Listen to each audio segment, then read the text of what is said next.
entrando no ar. Debate 93.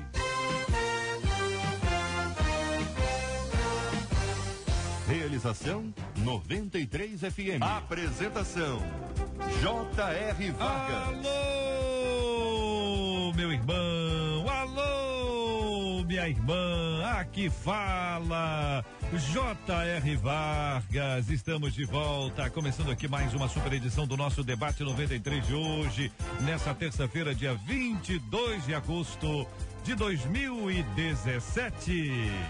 Fale com o Debate 93. 2461-0093. E-mail debate@radio93.com.br. Facebook Rádio 93 FM. Site www.radio93.com.br. Fale com a 93 pelo WhatsApp 96803-8319. 96803-8319. 11:06. Marcela Bastos, bom dia. Bom dia, JR. Bom dia aos nossos ouvintes, aos nossos debatedores, e pelo nosso WhatsApp você participa por escrito, dando as suas opiniões nos temas de hoje, mas manda também seu áudio para poder tocar aqui, porque a gente gosta de ouvir sua voz. Vai chamar quem hoje aí? Chama aí. Eu ia te perguntar, me dá a dica. Damiana, fala com a gente.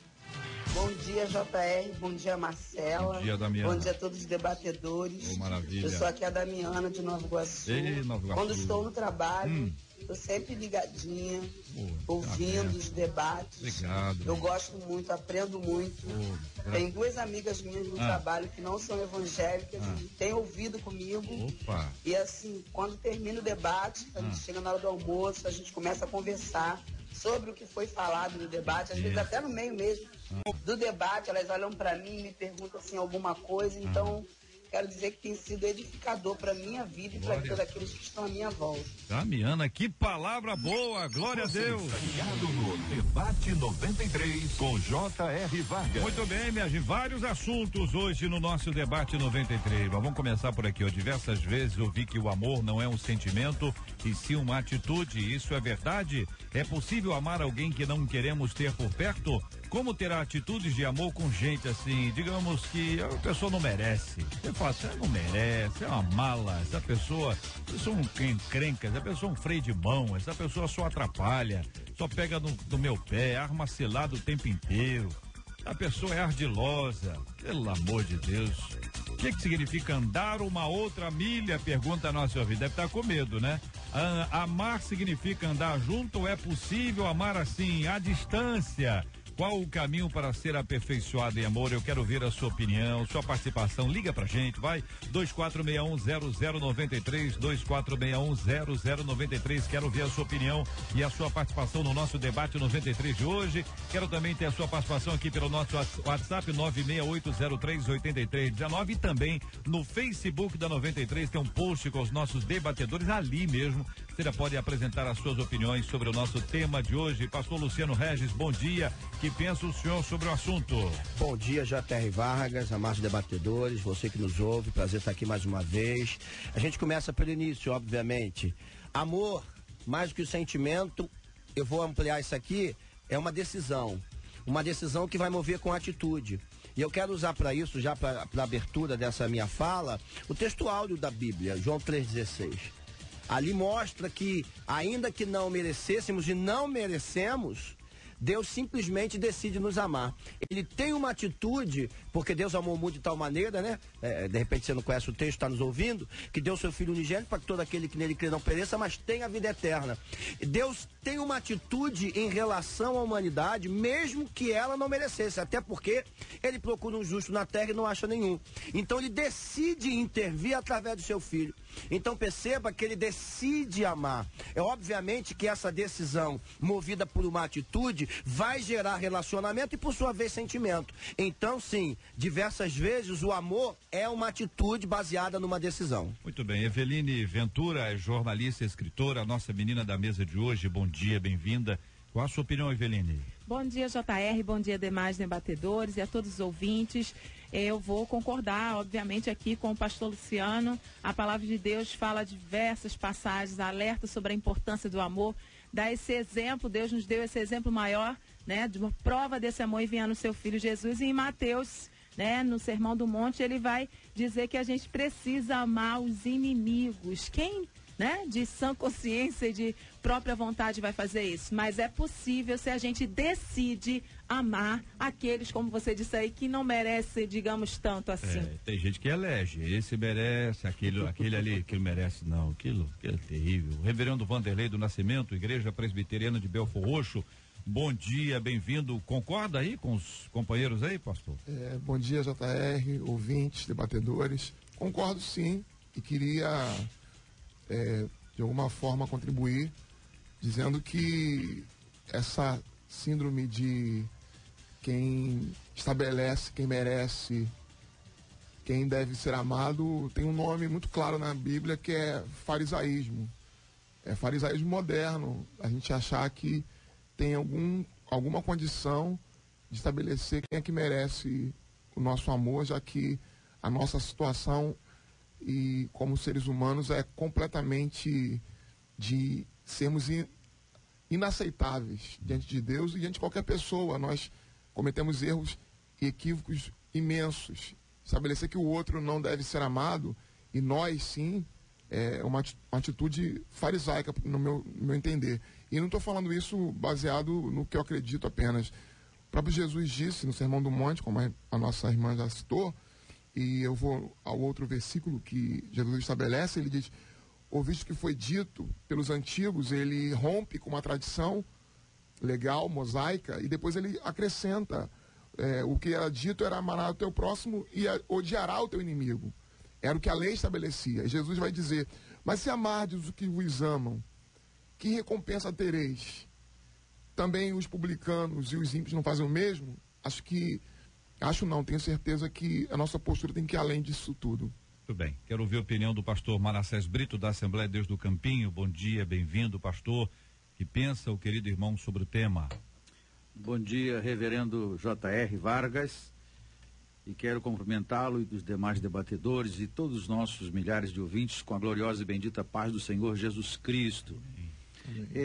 Eu quero dizer inicialmente que a nossa ouvinte nos brinda com um tema por demais difícil. Falar sobre amor é uma questão complexa desde o início do mundo que o homem debate com essa questão. Até porque talvez falta a grande maioria o conhecimento de si próprio. Lá nos anos de 400 anos antes de Cristo, já havia escrito no templo de Delfos, lá na Grécia: conhece-te a ti mesmo e então conhecerás todo o universo e também os deuses. Então, conhecer a nós mesmos é muito importante. A questão do amor é muito complexa porque nós amamos tomar decisão com a mente, com o cérebro, mas o amor já está no coração. Aliás, o coração é o símbolo quando se fala de amor. O apóstolo Paulo, na primeira carta aos Coríntios, capítulo 13, ele vai tentar dar uma definição de amor bem complexa, né? O amor, ainda que eu fale as línguas dos homens e a língua dos anjos e não tivesse amor, nada seria. Mas o que é amor, afinal de contas? E ele vai tentar dar alguns exemplos, mas eu acompanho a ideia dos colegas que me antecederam e fico aqui com Marcos 12:31, onde lemos: amar ao próximo como a ti mesmo. Se eu preciso amar ao próximo, esse texto já pressupõe que eu tenho que amar a todos, no meu modo de entender. Então, o amor é uma atitude e uma decisão. Eu diria que trabalha os dois aí, não conhecendo, toma uma decisão, atitude com a mente e com o coração eu vibro pelo amor. Olha aqui um ouvinte nossa no Face dizendo: JR, esse tema para mim é muito difícil. Fazemos por amor a Deus, pois nós mesmos não conseguimos. Eu acho que a nossa ouvinte está sendo muito franca. Porque a pessoa diz: não, eu amo a todos, sem distinção e tal. Eu fico assim, será que ama mesmo? Não duvido não, estou até dando apoio, quero encorajar. Mas que é mais raro que a gente tem ali uma dificuldade com alguém e a pessoa às vezes não ajuda. Não tem isso? Tem gente que não ajuda a gente a amar. A pessoa faz tudo pra gente não amar. Não tem isso não, gente? Tem bastante. Inclusive, é interessante, JR, que o grande problema de Jesus no Novo Testamento não é com os pecadores notórios. Verdade. O problema de Jesus não são com os pecadores notórios, não é com a prostituta, não é com o leproso, não é com o publicano, que talvez pudesse ser enquadrado aqui hoje, atualizando num banqueiro, e também não é com o zelota, porque ele tem um extremista de esquerda no grupo apostólico, ele tem um extremista de direita, se a gente pudesse, né? A gente tem um publicano, ele tem um publicano, um banqueiro, ele tem também um zelote, um extremista de esquerda. Jesus consegue lidar com todos eles. Mas Jesus tem uma dificuldade imensa em lidar com gente religiosa e que usa a religião como uma capa para, de alguma forma, esconder ou deixar de aparecer aquilo que se é de fato e ser intransigente, intolerante com os outros. Então Jesus é misericordioso, extremamente com todos, mas ele tem uma certa dificuldade de lidar e de relacionar-se com essas pessoas. Se Jesus teve, quanto mais nós também teremos. Agora o mandamento prevalece.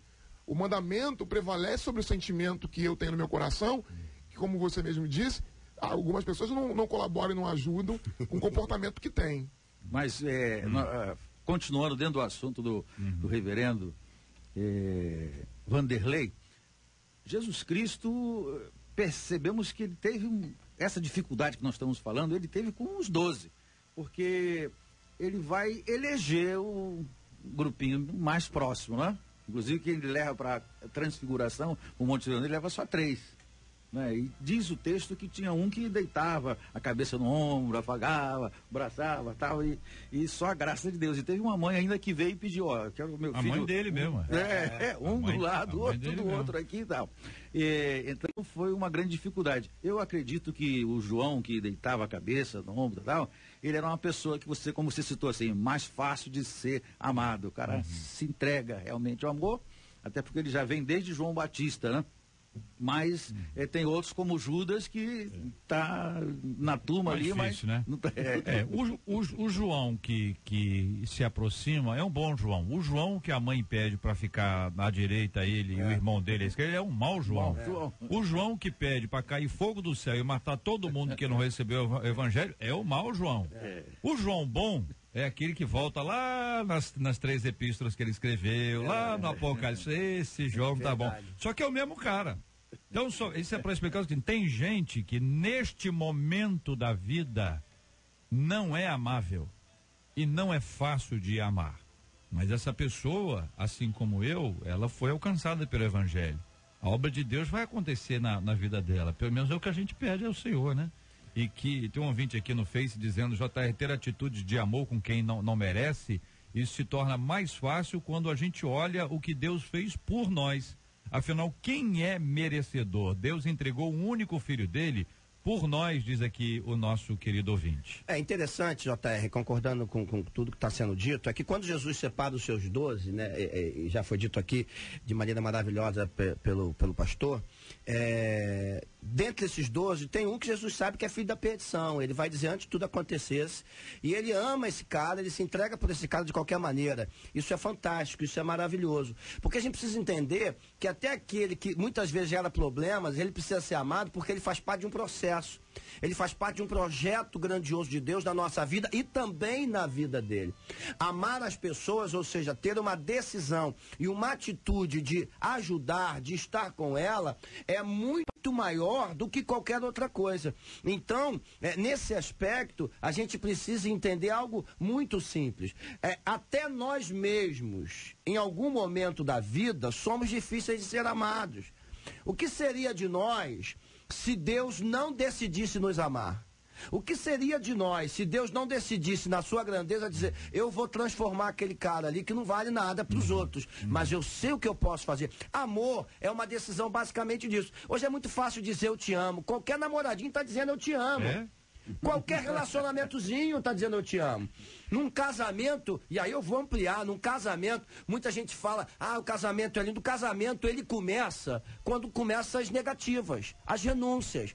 Ninguém casa por amor, vai aprender a amar no casamento. Por quê? Ele vai tomar decisões diárias que ele não tinha quando cada um morava na sua casa. Agora, ele vai ter que se negar, ele vai ter que abrir mão. Mas casa por amor, sim, pastor. Por decisão. Não, pois é, o senhor falou ninguém casa por amor. Não. O senhor quis dizer, sim, que casa por amor, mas o amor vai ser concretizado, vai ser aperfeiçoado no relacionamento. Dentro do raciocínio que eu tô implano aqui, pelo amor de Deus. Por isso que eu entrei para ajudar. Sim, muito obrigado. É porque se alguém liga o rádio, escuta, não... Vai ser pastor do diabo, do inferno. Fala, Eveline. Deus vai dizer que quem não ama não conhece a Deus, porque Deus é amor. Em 1 João 4, 7, 8 vai falar sobre isso. Ainda nesse mesmo capítulo vai dizer, nós amamos porque Ele nos amou primeiro. Então, quando a gente está falando aqui de uma vida prática, dia a dia, é difícil lidar com pessoas, né? Temperamentos, históricos de vida diferente, manias. Mas quando a gente lembra de quem nós éramos, quem nós somos, né, das nossas falhas, da casca de ferida que a gente é, e que ele olhou, como o pastor disse, e falou, não, vai valer a pena morrer por fulano, vai valer a pena, né? Decidiu nos amar mesmo assim, é que a gente consegue ter esse olhar para o outro de uma forma diferenciada. Quando a gente esquece do sacrifício e dessa decisão tão maravilhosa que Deus tomou em relação a nós, aí fica mais difícil ainda lidar com o outro, né? Nosso relacionamento fica complicado. Olha aqui, gente, um ouvinte dizendo, JR, onde é que entra o suportar em amor? Então, eu vou ler o texto para vocês explicarem aqui, porque esta palavra, suportar, no português, ela não é encrenca, né? Ela tem significados diferentes. Bom, o capítulo 4 de Efésios, rogo-vos, pois eu, prisioneiro do Senhor, que andeis de modo digno da vocação a que foste chamados, com toda a humildade e mansidão, com longanimidade, suportando-vos uns aos outros em amor. O que significa isso? Pergunta uma de nossas ouvintes. Isso demonstra que a desigualdade de cada um de nós, né? Nós somos diferentes. Olhando a nossa mão, vemos que os dedos têm tamanhos diferentes. Assim somos nós, na família, na amizade. E lembrando mais uma vez ainda o colégio apostólico, Jesus Cristo vai dar uma lição para mim muito importante quando ele vai escolher o líder do grupo lá no final. Ele vai escolher não aquele que ele amava mais, João. Paradoxalmente, a gente vê Jesus chegar e vai em cima de Pedro, que era um furão. O Pedro só pisou na bola várias vezes, mas ele vai para cima, você me ama, insiste que Pedro descubra o amor, porque Pedro estava cheio de vontade, atitude de fazer, mas ele não conseguiu demonstrar amor a Jesus Cristo, tanto que ele desiste, né? Ele largou o trabalho e foi para a beira da praia. Mas Jesus vai justamente nele. Então ele mostra para mim que aquele que eu amo é importante para mim, mas aquele que eu acho que é chato, que me contraria, que me trai, eu também preciso amar. É uma lição para nós, não só na igreja, mas no mundo como um todo. Principalmente esses rejeitados. E simplificando, né, pastor? Ele dá aula de teologia, fala bonito. Vou deixar o ignorante falar aqui de maneira mais simples. É dar suporte mesmo. É você ajudar em tudo que você precisar, em tudo que você puder, aquele que mesmo que você não goste, precisa da sua ajuda naquele momento. Então suportai-vos, não é eu vou aturar esse cara, esse miserável, essa praga dos infernos. Não, não é aturar. Não é aturar, é dar suporte. Dar suporte. Suportar e amar alguém significa também dar a ela condições de melhorar. De melhorar o caráter desse indivíduo. Nós temos uma ideia romântica de que nós amamos apenas quando temos apenas elogios a serem feitos, quando a gente só tem afinidade com as pessoas, quando a nossa relação é a de maior cumplicidade possível. Paulo, com Pedro, especificamente falando, Paulo tem um embate seríssimo com Pedro, e nem por isso nenhum de nós vai fazer nenhuma acusação a Paulo de não amar o seu irmão na fé, Pedro, mas ele o expõe, Tem embate sério já. Tem um embate extremamente importante com ele, porque quando se está em jogo a verdade do Evangelho, aquilo que se deve viver como norma, como regra para a nossa vida, e o fato de termos afinidades ou um certo carinho pelo irmão, o que fica para Paulo claro é que é mais importante a verdade do Evangelho.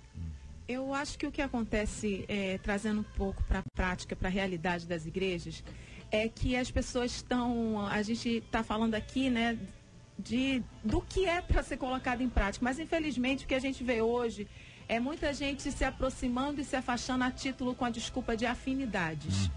Então, eu não tenho, eu amo, mas eu não tenho afinidade. Aí já entrando em outra pergunta aqui, né? De é possível amar de longe? Então, tipo assim, eu amo, mas eu não sou obrigada a conviver, eu não sou obrigada a andar junto, eu não sou obrigada a conversar, né? E a Bíblia está nos propondo que a gente busque esse relacionamento mais próximo. É óbvio que vai ter situações e que isso não vai ser possível. Mas a gente vê as pessoas já de cara, né? Vivemos uma sociedade totalmente egoísta, egocêntrica e que, não, peraí, essa pessoa logo, aqui, né? Tem um negocinho aqui que não vai, então eu não vou. Não quero aborrecimento, ninguém quer aborrecimento. E o relacionamento de amor nem sempre é flores. Envolve também aí um ferro afiando o outro, né? Em momentos que você vai ter que puxar ali, você vai ter que engolir seco, porque ali, naquele momento não está sendo tão agradável, mas isso é para o crescimento, para que esse amor seja colocado em prova. Isso vale para o trabalho, né? Que às vezes no trabalho tem umas pessoas meio complicadas. Todo trabalho tem, com exceção do nosso aqui na rádio. Marcelo é maravilhoso. Na família tem. Sim. Tem sempre aquela tia, tem aquele primo, né? Não tem um negócio assim? Aí a irmã disse, minha cunhada, JR. Pois é, sua cunhada aí, minha filha. Aguenta firme aí. Na igreja tem, enfim, todo lugar tem. Você falar da igreja. Todo lugar tem. Mas não queria falar da igreja, não. Não, eu ia falar porque é o seguinte, porque o pessoal está na igreja, mas o pessoal também está no trabalho, está na escola, está na família. Nesses ambientes assim, mais múltiplos assim, é importante porque acaba sendo um testemunho. Pô, ficar no meio de quem ama a gente, faz sim. Mais um ouvinte dá um exemplo aqui do casamento. Mas antes disso, pastor Luciano, a hora certa, por gentileza. São 11h27. Repita. 11h27. Puxa melhor o tom de voz nessa próxima, viu? JR, eu faço de tudo para amar o meu esposo. Confesso, JR, que não é fácil. Olha aí, Evelyn. Ele reclama de tudo. Para não ter dúvida, ela diz. Quando eu digo tudo, é tudo mesmo. Ele é muito ranzinza. Pastor Manassés vai explicar o que é ranzinza. Isso me magoa muito. Mas eu amo com o amor de Cristo, porque se não fosse Cristo, eu não aguentaria. Estão casados, digamos assim, entre 15 e 20 anos. E o nosso jovem aqui é jovem ainda, entendeu? Assim, do ponto de vista de Matusalém, entendeu? Ele é bem jovem, muito jovem. Do ponto de vista do pastor Vanderlei já é idoso, mas é bastante jovem, entendeu? Como é que lida com isso aqui? Como é que essa nossa irmã faz, hein? Pois é, a primeira coisa que eu queria dizer é que ela está analisando ele, mas ela parou para dar uma olhada em si mesmo, como é o comportamento dela, que nós temos uma falha de ver nos outros os nossos defeitos. Não está dizendo que ela é chata, não. É possível que haja. É possível, exatamente. Que ele tem uma professora em casa. Exatamente. E aí ela é aquela perfeccionista que quer realmente as coisas tudo muito certinha. Olha, eu pus o prato na mesa para você. É ele, pastor. É ele que é aí. Ele que vai dizer que o prato está torto. Está torto. Esse garfo não fica isso, aqui. O ranzinza é aquele reclamador, né? Aquela pessoa que chato, né? Acha defeito em tudo. É chato. Mais conhecido como chato. Então, assim, o pastor Manassés já trouxe uma palavra muito boa em relação para que ela se olhe. A gente tem um problema sério aí, nesse caso, que é um casamento já que deveria estar numa outra fase da vida, né? É um casamento que já deveria estar, entre aspas, ajustado. Por que entre aspas? Porque a gente se ajusta o tempo inteiro. Então, assim, já deveria estar num outro aspecto. Por exemplo, só a Renata sabe quem é o Luciano. Me olhar no altar pregando, olha, eu me engrandecendo aqui. É maravilhoso. Glória a Deus. Só pra mexer com o JR. Eu ministrando louvor, maravilhoso, né, Marcelo? À distância. Fazendo graça. Louvado seja eu, hein? Então, assim, só pra mexer com o JR, mas assim... À distância, todo mundo é isso. Não, se a gente não se valorizar, né, JR? Não, pois é, tô dizendo assim, à distância todo mundo tem... Mas vamos lá. Agora, então, nasce assim, no dia a dia, né? lidar com o Luciano, entre aspas, que está desempenhando um papel é uma coisa. Viver com o Luciano é outra. Então, a gente passa pelos diversos momentos da nossa vida de ajustes. Então, o que me chama a atenção nisso, eu preciso que essa irmã olhe para si mesmo, como o pastor Manassés já disse aqui, porque não era o momento desse casamento estar atravessando isso. Era o momento desse casamento estar passando por outro processo de crescimento. Não de suportar no amor de Cristo, cara. É isso que nos preocupa. Então, ela está dizendo, olha, se dependesse de mim, mulher, meu irmão, eu estava fora desse casamento. E isso nos preocupa. Entendendo? Isso nos preocupa. Então a gente precisa aprender a conviver não só com os atributos, mas também com as falhas. Mas não tem um negócio da conversa aí para identificar, para dizer para ele assim, ô fulano, poxa, sabe, às vezes eu acho que você reclama muito. E não existe um entendimento, porque às vezes a pessoa não percebe, está repetindo. Isso. E às vezes é o seguinte, o cara fez isso durante 15 anos. E agora que para ela deu, foi a gota d'água, mas o cara já faz isso há 15 anos, ele não, entendeu? Aquela frase, vamos discutir a relação. Quando a esposa diz, vamos discutir a nossa relação boa aqui, não, Jesus já dá um frio na barriga. Aí ela já começa sendo esperta e sendo sábia, não usando essa expressão que já sabe que vai assustar. Amor, vamos conversar hoje, faz uma massagem, olha só. Como é que é o negócio? Se fizer a massagem, quer dizer que vai ser... Tem que ser sábio, né? Chega um momento certo, né? Eclesiastes vai dizer que há tempo para tudo. Então espera ele chegar, relaxar e vai pontuando. Olha, você tem observado? Não, às vezes ele não vai enxergar e ela vai mostrando. Olha, hoje você reclamou disso. Às vezes ele faz isso tão automático, como o JR falou, há tanto tempo que ele não se deu conta. Então ela precisa, com sabedoria, no momento certo, ir apontando, né? Para que essa relação possa aí sobreviver, ter os seus ajustes aí necessários. Deixa eu dizer para vocês que vou pedir desculpas aqui aos queridos debatedores, que um ouvinte está falando aqui, não entendi que conexão ela fez com o que ela escreveu com o assunto. Entendeu? É sobre a sogra. Jesus da vitória. Pastor Manassés gosta. Pastor Manassés, fala a hora certa aí pra nós.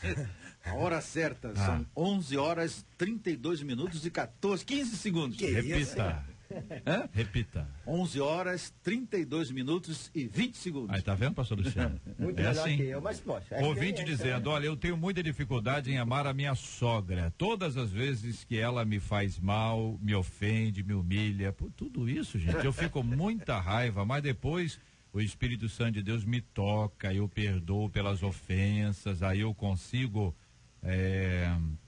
consigo ter um pouco de amor, até às vezes de pena, mas é muito difícil, JR. E o tempo todo amar, com todas as coisas que sempre me acontecem, ela fala mal de mim com as pessoas, ela fala mentira, entendeu? Ela não fala comigo aqui, ela dá o número aqui de tempo, dá o número de anos aqui que isso acontece, é muito tempo, entendeu? Eu não tenho assim vontade de falar com ela, sabe? Eu me acostumei com isso.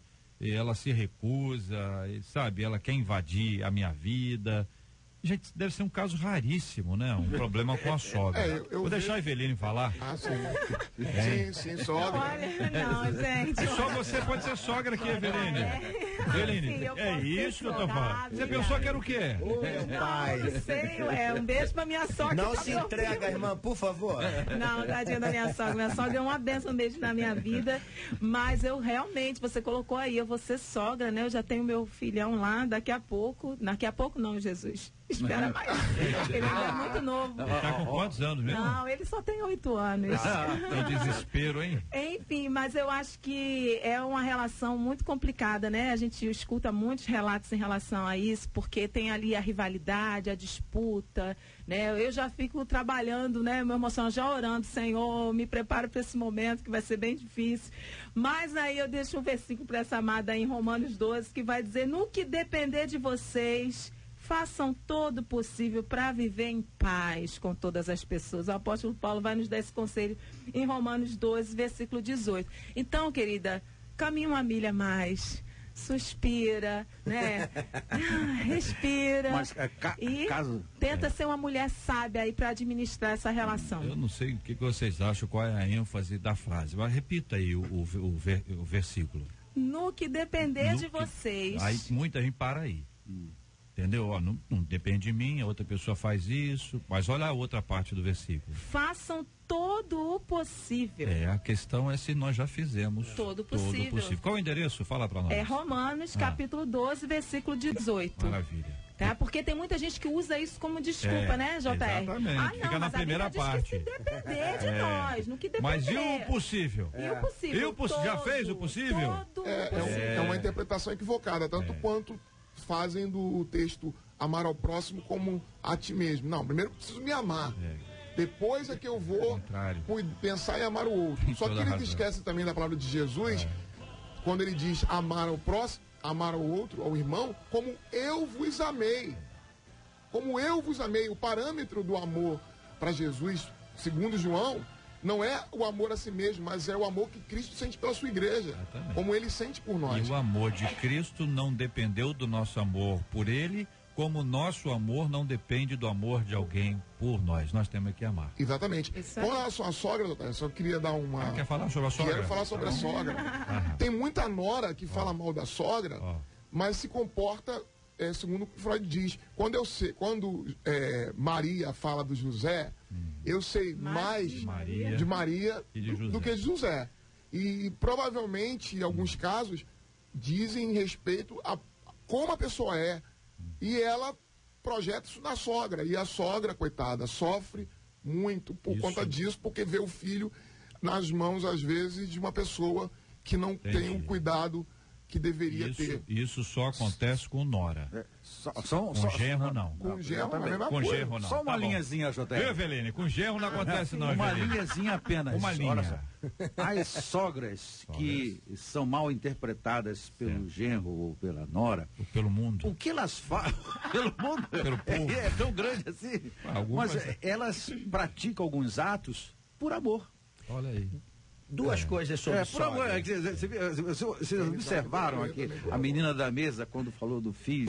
Não, graças a Deus ele ainda não está na época de casar ainda. Ele já tem 8 anos.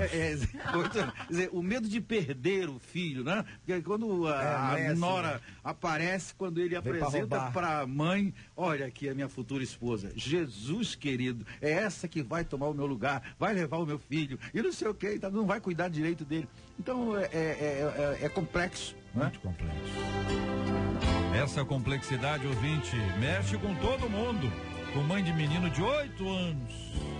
Vê se não mexe com você, hein? Que Deus nos dê um coração que saiba amar a despeito de qualquer coisa. Não se conduz de maneira inconveniente. Não se alegra com a injustiça, mas se alegra com a verdade. Tudo sofre, tudo crê, tudo espera, tudo suporta.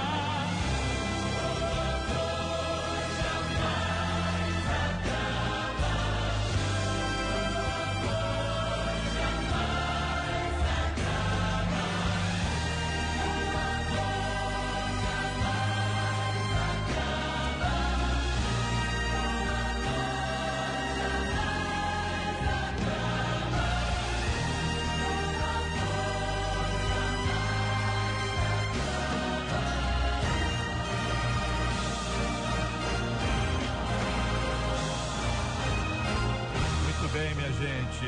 Eveline, a hora certa aí, por gentileza. São 11 horas e 38 minutos. Repita. 11 horas e 38 minutos. Você está ligado no Debate 93 com J.R. Olha aí, Vargas. gente, Joy Gibson, é assim que fala? Joy Gibson nunca tinha pisado em uma faculdade até fazer 59 anos. Olha aí, a esperança, hein? Quando se aposentou, né? Hoje, aos 90 anos, a britânica, é a menina, né? A britânica está em busca do 6º diploma. ela afirma que se tornou viciada em estudar. Olha, gente, isso aí também não é bom não, hein? Viciada em estudar e em conhecer. Como você se define quando a questão é o estudo?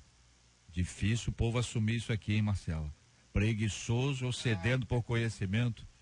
Hein? Quem vai dizer eu sou preguiçoso? A pessoa pode ter sim. O nosso ouvinte é sincero. Você vai assumir. Vamos ver. O estudo... 96803-8319 é o nosso WhatsApp e o telefone, ligue para cá, 2461-0093. O que te impede de estudar, né? Deus é a fonte de todo conhecimento, ele dá sabedoria e entendimento àqueles que o buscam. Como é a sua sede de conhecimento da Bíblia? Quais estratégias usa para conhecer melhor a Deus e a sua vontade? 3 questões. Começando, JR, o estudo, ele é algo necessário. Precisa ser colocado por alguém. Você vê que o exemplo da joia aqui, ela, aos 59 anos, que ela despertou para o estudo, veio entender a necessidade de estudar. Isso é um exemplo de que estudar não é uma coisa fácil. Dizer, eu amo estudar, eu amo fazer álgebra. Não, tem gente que ama, pastor. Tem gente. Mas aí isso tem um amigo nosso que adora física quântica. Isso tem um nomezinho assim, né? Parece que é inglês também, nerd, né? Não, cara que só a graça de Deus, né? E até sofre bullying na escola, as pessoas que têm essas características. Porque a maioria realmente quer ficar jogando um bolinho de papel no outro e e tirar a boa nota. Que escola é essa, pastor? Agora eu não vou fazer mais isso não. Jogar carteira, meu. Suco na cara, né? O conhecimento é a fonte de tudo, né, JR? A Bíblia diz que a gente tem que conhecer e prosseguir em conhecer o Senhor. Então, assim, infelizmente, nós vivemos numa crise generalizada de conhecimento, por mais absurdo que pareça. Porque no auge de toda a informação aberta como nós vemos tanta ignorância. A gente vê agora os Estados Unidos numa guerra que já estava, entre aspas, resolvida. Né? Essa crise terrível. Então você vê pessoas que tinham tudo para ser inteligentes brigando por causa de cor de pele. É uma coisa simplesmente inadmissível. E você olha o tamanho da ignorância, a gente voltando a matar por causa disso. Então, no momento que o conhecimento deveria estar aflorado, ele está cada dia mais distante. A gente precisa buscar o conhecimento. Esse é o problema maior no coração da humanidade. O pastor citou aqui, né, o acesso à informação. Quanto conteúdo hoje é disponibilizado na internet, né? As pessoas têm acesso a muita coisa, mas por outro lado, a gente vê hoje muita gente, né, uma geração se formando aí pelas informações de redes sociais.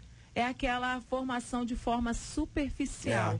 As pessoas não buscam mais um aprofundamento maior, um conhecimento, uma dedicação, igual o pastor Manassés falou, né? Muitas pessoas não têm um interesse em estudar, então se contentam em ver ali, né? Gastar um tempo na internet e achar que aquilo ali é o suficiente para trazer conhecimento para ela. E não é, né, gente? A gente sabe que pesquisas mostram que as pessoas nem leem legenda de foto quando visualizam informações na internet, para ver em que nível estamos. Então, é importante sim, né? Isso começa também dentro de casa, o estímulo, né, dentro de casa ao estudo. Se o pai desde cedo já vai mostrando que aquilo não tem importância, que não tem valor, meu filho, isso já vai também, né, contribuindo para que essa criança não sinta-se despertada. A pessoa que lê a Bíblia, ela tem uma vantagem enorme sobre as outras. Primeiro que ela aprende a ler muito cedo, porque vai ouvindo, repetindo. Depois ela aprende a ler e vai desenvolvendo porque ela gosta de ouvir a palavra de Deus, de conhecer a palavra de Deus. Ela lê melhor do que os outros, porque em geral na igreja ela tem que ler em voz alta em algumas ocasiões, em alguns instantes do culto ou da escola, ela tem que ler em voz alta, ela vai ter uma leitura melhor do que isso não é regra, né, evidentemente. Mas estou dizendo uma pessoa que começou cedo, está na igreja há muitos anos, ela desenvolve, tem essa habilidade desenvolvida. Então acho que uma pessoa que é cristã, ela tem este tipo de habilidade mais facilmente desenvolvida do que outros. Até a questão do vocabulário, né? Verdade. A partir do momento que ela vai, né? Eu tenho meu filho lá de 8 anos, está lendo a Bíblia, então a todo momento é uma palavra nova que descobre, né? Uma história, fatos da Bíblia, alguém conta uma situação e ele já relembra de uma passagem que leu. Então, isso em relação até aos próprios colegas é um diferencial, né? Aqui o ouvinte dizendo, eu não gosto de estudar, mas eu sei que a leitura é muito importante para o nosso conhecimento. Que Deus tenha misericórdia de mim, diz aqui o ouvinte. E que ele deixe de ser preguiçoso e comece a estudar. Não é preguiça. É ele disse que é preguiça. Ela falou que não briga o ouvinte não, eu fico bravo. Ela falou assim, eu não gosto de estudar, tá assumindo. Tem gente que diz que gosta e não estuda. A gente não faz não tudo tem que isso. gosta, Não, eu sei, mas ela está assumindo assim, que ela tem dificuldade para desenrolar. No tocante à leitura. Mesmo não gostando, tem que estudar. Tem que tocar o barco. Leitura, há um provérbio, parece que diz Malbataã, que diz que quem não lê, mal ouve, mal fala e mal vê. Então, devido à pessoa não ler, quando ela ouve alguma coisa, até uma pregação, ele não consegue interpretar direito. Se o pastor pregar fora daqueles textos habituais. Parabola. Exatamente. Vai lá para um profeta menor, Naum, Abacuque. Onde que tem isso? Só lê o Novo Testamento e olhe lá alguns textos. Então... Olha aqui o ouvinte dizendo que me impede de estudar são as crianças. Eu tenho um filho de 9 e uma filha de 2 anos. Isso pode, no caso de uma pessoa que não tem com quem deixar as crianças, às vezes é no mesmo horário, mas também não é um impeditivo. Não. Tem que fazer um plano. Tem muita educação hoje à distância. A internet pode ser uma bênção. Pode ser uma bênção. É assim, desliga o Facebook. Exatamente. Isso é a parte mais difícil. Entendeu? Clica numa escola dessa que tem educação à distância. Você pode aprender línguas, cara. Pode aprender muita coisa. Deixar de procrastinar. As pessoas ficam deixando para depois, para depois. Isso aí. É muito doutor, né? Não. Deixar de empurrar com a barriga. Diria o pastor Luciano. Deixar de adiar sempre, de forma constante, as coisas que têm que ser feitas. E aí a pessoa está procrastinando por no conta caso disso. Dessa ouvinte aí, eu entendo a realidade dela. Também tem 2 filhos pequenos. É diferente a rotina, muda completamente. Você precisa, mesmo se você for fazer à distância, você precisa do apoio ali do seu marido para não, nessa hora que você vai fazer o trabalho, que você vai estudar, eu seguro a onda aqui com as crianças, não. Né? Ela vai estudar de madrugada? Pode ser uma opção. Mas e aí, 7 horas da manhã, 6 ela está de pé? Então, assim, precisa de um apoio ali, de uma estrutura, mesmo em casa, para que ela consiga. Mas, como disse aqui na mesa, né? Como a gente falou, a gente precisa ter o interesse, né? E se organizar, porque tem muita gente que fala que não tem tempo, mas para outras coisas tem. Aqui o ouvinte dizendo, voltei a estudar aos 44 anos de idade. Terminei o ensino médio, estou fazendo técnico em nutrição, me inscrevi no Enem e se Deus me ajudar, vou fazer a faculdade de nutrição. Com certeza. Tenho 46 anos, eu não vou desistir. Compartilha aqui uma de nossas queridas ouvintes, aqui eu quero agradecer mais uma vez pelo carinho da sua audiência. Outra ouvinte dizendo aqui, olha, estou tentando iniciar os estudos com a ajuda de comentários bíblicos. Muito bom, ouvinte, obrigado. JR, a minha sogra, que é? O assunto da sogra já foi. O assunto da sogra já foi. Segura a sogra aí. Segura sim. Ora por ela, né? Voltei a estudar depois que meus filhos casaram. Hoje tenho curso superior, conta aqui a outra ouvinte, né? Outro aqui ouvinte dizendo, JR, é o seguinte, não é fácil estudar à distância. É verdade, ouvinte, tem toda a razão. Não é fácil não. Aqui o ouvinte dizendo, JR, eu sou muito preguiçoso para o estudo. Terminei o 2º grau com 16 anos e parei de estudar, mas hoje com 33 sinto que errei. Mas coloquei um propósito em 2018 rumo à faculdade. Isso aí. Ouvinte, deixa eu dizer para você uma coisa. Na época do pastor Luciano, eu diria assim, antigamente, o ano letivo na universidade começava em fevereiro e março. Agora, meu querido, começa o ano inteiro. É verdade. Quer estudar? Não larga esse negócio para 2018, não. Tem faculdade, se você ligar para você, eu estou pensando em estudar e você está matriculado com 3 meses de graça. É verdade. 3 meses de graça, que a crise está aí. As pessoas dão bolsa de estudo para quem nem bolsa usa. A pessoa não usa bolsa, não, vai ganhar uma bolsa de estudo. Não quero, não uso bolsa. Tu vai com a bolsa aqui e vai estar resolvido o assunto. Então não deixa para um negócio para 2018, que isso em geral é aquele plano de ano novo que... Pois é, tem não funciona, né? Como diz, que não funciona e a gente às vezes racionaliza e cria um monte de desculpas para continuar vivendo a mesma vida de sempre, continuar no mesmo lugar, não tomar as decisões que precisam ser tomadas, com autopiedade. Coitado de mim, eu tenho essas dificuldades. Dificuldade nós temos, gente. Todo mundo vai ter. Muitos apresentaram dificuldades aqui para continuar estudando. Agora, um negocinho rapidinho. A gente vai estudar ou não? A gente quer isso, é importante ou não? Se é importante, vamos focar nisso. Eu acho que é importante salientar uma coisa. Eu entrei para a universidade, eu tinha 16 anos de idade, quando eu ingressei na carreira de Direito. Mas a minha mãe e meu pai nunca abriram mão disso. Eu acho o seguinte, o menino que parou com 16 anos, faltou alguém cobrando ele. Faltou alguém dizendo, não vai. Ah, não tem dinheiro.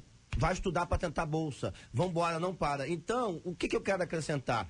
As autoridades responsáveis, pais, mães, pastores, quem exerce uma função de autoridade, precisa bater na tecla e ajudar para que as pessoas estudem. Olha aqui um ouvinte dizendo, JR, eu terminei o ensino médio em 2011, mas parei porque eu fiquei doente, mas eu pretendo voltar.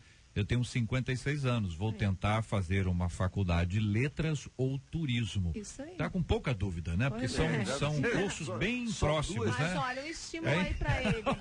Ouvinte, é o seguinte, vai conversando com quem já fez, para você identificar se você tem mais conexão com letras ou se você tem mais conexão com turismo, né? A minha mãe é um exemplo aí, se formou, né, na faculdade com 52 anos, depois dos filhos já casados e adultos, né? Então fica aí para o nosso ouvinte aí que vai, né, tentar ingressar na faculdade, não desanima. Aqui eu vim dizendo, tenho 33, eu tenho 4 filhos, meu Deus, 33 anos e 4 filhos. Não perdeu tempo. Ouvinte, hein? Estudo à distância, vou fazer o Enem, agora junto com a minha filha de 17 anos, que legal, né? Junto com a filha, cara, muito legal isso aqui. Estou amando, vou fazer psicologia, diz aqui a nossa ouvinte. Ouvinte, você faz o curso direitinho, quando você terminar o curso, estiver aí já com diploma, você faz um contato aqui com a nossa equipe, quero você aqui na nossa mesa, não precisamos de psicólogas aqui. E a filha vai ser psicóloga também? Aqui hein? A filha? A filha vai fazer, não sei, ouvinte, conta já aí, o pastor Luciano tá ansioso aqui com essa informação aqui. Já pensou que maravilha? Muito legal, cara. Não, ser colega de turma, colega de turma. Poxa vida, estudar à distância é como aquela ginástica em vídeo. Não funciona, ouvinte. EAD, a chamada educação à distância, teve uma explosão no mundo inteiro. Entendeu? Funciona. Confia, ouvinte, vai lá, entendeu? Não desiste não. Ouvinte, parei de estudar por 28 anos, voltei aos 37, me formei em Direito, sou advogada, passei na OAB, esperei minhas filhas crescerem para ir e conseguir. Deus é fiel, diz aqui a nosso ouvinte. Olha aí, ouvinte. Tá vendo, doutora? Hein, doutora? Doutora. Aqui, ouvinte, JR, eu tenho 2 filhos e estou na 2ª faculdade. Ai, que maravilha. O filho tem 8, um tem 8, outro tem 5. É difícil, viu? Na minha primeira, eu estava grávida. Conto com o apoio de toda a família. Sou formado em RH. Estou terminando psicologia. Mais uma para integrar aqui a nossa mesa. Que maravilha. Tratar do debatedor. Olha aí, tratar. Só essas pessoas para entender a gente, né? Aqui, enfim, várias pessoas aqui trazendo aqui as suas opiniões. Aqui outro dizendo, faço uma pós com educação à distância em EAD. E não é nada fácil, viu? É preciso ser focado e organizado. Eu estudo violoncelo por Skype e estudo alemão sozinha. Ouvinte, faltou a física quântica. É possível sim, tenho filhos pequenos, vou fazer 40 anos, amo estudar e eu me esforço. Violoncelo é um instrumento extraordinário, né? Rapaz, a sonoridade do violoncelo, a pessoa tem que ter muita habilidade e carro grande. É isso, tem que ter as duas coisas. Pastor Vanderlei, hora certa na 93 FM, por gentileza. 11 horas e 53 minutos. Repita. 11 horas e 53 minutos. Você está ligado no Debate 93 com J.R. Vargas. Eu, pastor Luciano. Aqui vamos falar sobre essa menina aqui. Eu fiquei impressionado, eu vi as imagens, ouvi o áudio dela. Uma professora de Santa Catarina usou sua rede social para denunciar a agressão que sofreu de um aluno de 15 anos. Diz ela que é um parrudo. Moleque parrudão, grande, forte. Márcia expulsou o garoto de sala depois dele xingá-la. Quando chegaram na sala da direção da escola, o rapaz deu socos no rosto da professora, que que aparece nas fotos sangrando e bastante machucada. Você conhece casos de agressão a professores? Na sua opinião, os jovens de hoje respeitam menos as autoridades? Como mudar essa história? Eu pergunto a vocês. É difícil mudar porque, infelizmente, a sociedade caminha para uma criminalidade ou para uma agressividade exacerbada. Eu diria que não tenho nada contra quem faça cursos de defesa pessoal ou coisa parecida, mas o crescimento desse tipo de atividade também motiva as pessoas a estarem sempre prontas a agirem por iniciativa própria e desafogar a sua raiva, a sua ira. Nada mais disso do que o rapaz está fazendo. E além, acrescento aí, somente para terminar, a questão do respeito que diminuiu muito hoje em dia, né? Eu acho que esse caso aí é um típico reflexo da falta de limites que se tem hoje em dia dentro de casa. Pais altamente permissivos, ausentes, negligentes, né? Sem ensinar os filhos o que é não, ninguém, né? Por causa do excesso de trabalho, e aí vai suprindo, tentando compensar essa ausência com presentes, sem limite. A criança cresce sem frustração, sem saber o que é um não, e aí na primeira situação em que alguém, né, dá um limite ali, ele não sabe lidar com isso e reage de forma violenta. Isso é um absurdo, isso é inadmissível, né? É muito triste a gente ver isso acontecendo. A pergunta de se eu já presenciei, né? Eu nunca vi, graças a Deus, mas já vi casos, né, de pais que se envolveram na história para agredir professor, né, tomando as dores do filho. E isso é uma falta totalmente de responsabilidade. Cada um tem que saber o seu papel. Então, eu, enquanto mãe, ensino o meu filho a respeitar, a valorizar, a não afrontar professor, né? E ensino ele que ali dentro ele é uma autoridade, precisa ser respeitado. Na verdade, eu vou até mais fundo. Minha mãe é professora aposentada, deu aula a vida inteira, né? Minha mãe, graças a Deus, sempre foi alguém que dentro de sala de aula procurou não apenas formar as pessoas, educacionalmente falando, mas também levava a palavra com sabedoria de Cristo para dentro da sala de aula. Na verdade, o problema é muito mais grave do que apenas a ausência de pais. Na verdade, isso é um Estado falido, ausente, omisso e contraditório. Por quê? Isso começa quando o Estado começa a se meter em coisas que não lhe compete. Quantas apostilas foram distribuídas mundo afora, melhor, Brasil afora, contradizendo aquilo que a família deveria saber. Então, na verdade, hoje há muita contradição. A gente olha a polícia militar que não é respeitada. Nós já temos 100 policiais mortos até agora, no início do ano, só no Rio de Janeiro. Então, perceba que um problema é muito maior. Quando um jovem de 15 anos dá um soco numa professora, ele está desrespeitando não só, ele está desrespeitando a casa dela, o casamento dela, os filhos dela, a escola dela, a diretoria dela. E para que você entenda, se alguém tocar nesse menino, vai preso. Olha que absurdo que chegou. Entendeu? Porque na época da minha mãe aposentada, eu duvido que alguém tocava. E não é por ameaça, não. Era por respeito. Não se ouvia histórias assim. Não, eu fiquei de castigo. Não se ouvia. Eu fiquei de castigo na escola quando tinha uns Uma vez anos. só? Várias vezes. Não, só para não ter dúvida. Mas só podia ser presbiteriano. O que a gente vê hoje imperar é muito... É uma cultura da violência. É uma cultura da malandragem.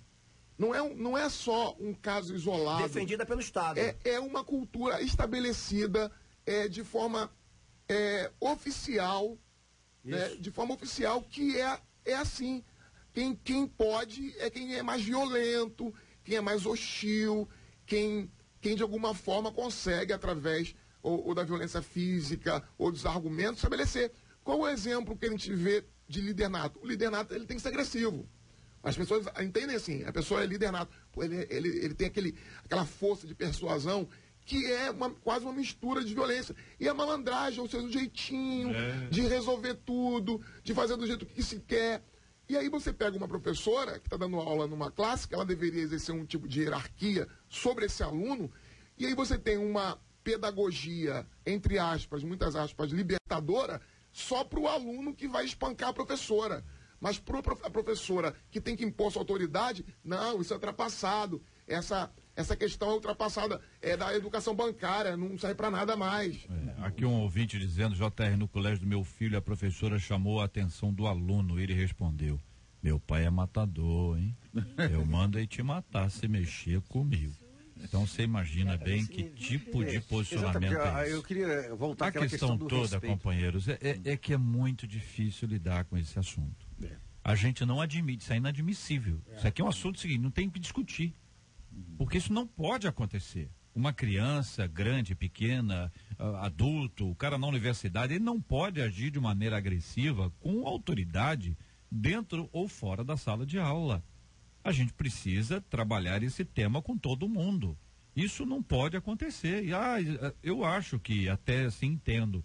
A pessoa às vezes está meio estressada, entendeu? E tal, fala alto, fala isso, fala aquilo, mas o nosso estresse, ele não pode chegar neste nível. É por isso que tem autoridade para dizer, está fora da sala de aula. Direto para coordenação. E aí vai acontecer ou não a suspensão do aluno, uma disciplina, etc, etc. A questão é que isso vem acontecendo. Nós já falamos aqui várias vezes, vendo a imagem dessa uma senhora, entendeu? Ainda que ela fosse lutadora de jiu-jitsu, isso os caras não encaram. Entendeu? Uma menina dessa aí que tá lutando a beça e tá arrebentando, não encara. Vai querer encarar uma mulher frágil. E com mulher, nós não podemos agir assim. Também não pode ser com homem, não pode ser com ninguém. Esse é o respeito que tem que haver. Quero lembrar a hora pro senhor, pastor. Fala a hora pra mim aí. 12 horas. 12 horas e 54. O senhor quer acrescentar o que mais aí? Tá sob sua responsabilidade agora. 12 horas e 1 minuto. Eu queria acrescentar que essa violência da escola, ela não está só na escola, circunscrita ali ao lugar escolar. Também está na rua, está no trânsito. Hoje o camarada mata o outro motorista porque sem querer ele deu uma fechadinha. Aí sai com a arma na rua e pá, matou só porque não aconteceu nada. A coisa está muito louca, meu Deus do céu, nós precisamos orar. Eu quero lembrar aqui a vocês, um ouvinte nossa dizendo aqui, JR, eu não sou evangélica e eu gosto muito de ouvir vocês e hoje em especial esse assunto do amor mexeu muito aqui, entendeu? Mexeu comigo. Ela tem uma história de uma irmã, uma dificuldade de relacionamento muito grande. Ela já foi muito afastada dessa irmã por conta do comportamento dessa irmã. Eu queria dizer, ouvinte, para dizer para vocês que, primeiro, obrigado por ouvir a gente. Segundo, o evangelho, ele muda a gente de dentro para fora. A sua reação ao que você está ouvindo aqui é o Espírito Santo tocando no seu coração, agindo na sua vida para que você possa dizer, peraí, eu estou ouvindo, eu estou sendo evangelizada e o evangelho começa a fazer sentido na minha vida. Por você mesma, você não vai conseguir amar a sua irmã, mas por Jesus que te amou tanto, você pode chegar nesse ponto. E a nossa oração hoje aqui ao final vai ser também por você. E meu desafio a você é simples. Entregue a sua vida a Jesus Cristo. Com muita simplicidade, sabe? É só dizer, Senhor Jesus Cristo, estou ouvindo aqui, Deus está falando, o Senhor está falando comigo, quero entregar a minha vida nas tuas mãos. Dirige aqui os meus passos, me ajuda aqui a lidar com essas coisas todas aqui das minhas dificuldades. Abra a sua Bíblia, Deus vai ministrar a sua vida, Deus vai continuar a ministrar a sua vida, porque é exatamente isso que Ele já fez. Eu consigo só admirar, mas te olhando eu posso a Deus adorar. Sua alma é um bem que nunca envelhecerá. O pecado não consegue esconder a marca de Jesus que existe em você. O que você fez ou deixou de fazer não mudou o início, Deus escolheu você. Sua raridade não está naquilo que você possui ou que sabe fazer. Isso é mistério de Deus com você. Você é um espelho que reflete a imagem do Senhor. Não chore se o mundo ainda não notou. Já é o bastante Deus você conhecer. Querido ouvinte, não estou falando seu nome, não estou dizendo onde você mora, é tudo para que Deus está falando com você.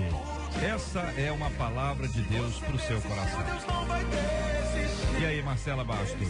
Só queria dizer, tá, que o testemunho de um dos ouvintes no WhatsApp, que a mudança de um pode fazer com que outros mudem a respeito dessa questão de pais, professores e alunos. O ouvinte diz assim: eu conheci uma pessoa que trabalhava comigo, ele era pai de um aluno de uma escola pública. Um dia ele foi chamado na escola porque os pais dos alunos da sala do filho dele se reuniram para tirar satisfação com um dos professores que, segundo esses pais, era muito severo. No dia marcado, o colega de trabalho do nosso ouvinte chegou na escola, estavam todos os pais lá na frente do professor, a galera agitada. Foi quando esse colega dele se ajoelhou diante do professor e disse: se o senhor precisar, pode corrigir o meu filho. Nesse momento, todos os pais caíram em si, se emocionaram e a história daquela escola mudou. Deus abençoe. Obrigado, ouvinte. Obrigado pela contribuição. Você é uma bênção. Muito obrigado, pastor Luciano Regis. Um abraço, meu irmão. Prazer estar aqui mais uma vez, JR. Mandar um abraço lá pra minha igreja, que o povo tá mandando mensagem aqui que eu nunca mando. Um abraço pra todo o projeto. Eu amo vocês. E pra Conceição Ferreira também, que tá pedindo. Deus abençoe a todos, no nome de Jesus. Eveline, obrigado. Um abraço, Eveline. Um abraço, JR. Foi um prazer estar aqui. Um beijo grande pro meu filho, pra minha filha que estão me ouvindo. Né, pro meu esposo também. Qual a idade da sua filha? A minha tem 4 e o Aaron tem 8. E você tá preocupada só com ele? Tá bom, tá bom. Pastor Manassés Brito, obrigado, um abraço, querido. Eu que agradeço, JR, um prazer estar aqui e quero mandar a paz do Senhor, um abraço para a membresia da Assembleia de Deus do Campinho, lá no Campinho. Amém. Reverendo Vanderlei, obrigado, um abraço. Um abraço, JR, ouvintes, debatedores. Especial, quero mandar um abraço para minha linda esposa, para meu filho Pedro. Saí de casa muito cedo hoje. Quando eu saí, eles estavam dormindo ainda. Um abração, mais tarde. Com a graça de Deus, eu espero estar em casa. Maravilha, bênção pura. Vamos orar, minha gente, vamos orar. Pastor Manassés vai orar conosco. Vamos apresentar esses temas diante de Deus. Vamos lembrar dessa nossa ouvinte. Deus está falando com ela. A transformação é obra do Espírito Santo e nós cremos. Como vamos orar, como temos orado todos os dias pela cura dos enfermos e o consolo aos corações enlutados. Grande Deus e Pai, ao encerrar este debate maravilhoso, Senhor, que já falou ao coração dos nossos ouvintes, nós queremos te pedir ainda mais por aqueles que estão precisando de cura na alma, cura no corpo, na vida e uma transformação no lar e na família. Ser com eles e agindo de forma especial e maravilhosa neste dia, nós pedimos em nome de Jesus. Amém. Que Deus te abençoe. Você acabou de ouvir Debate 93.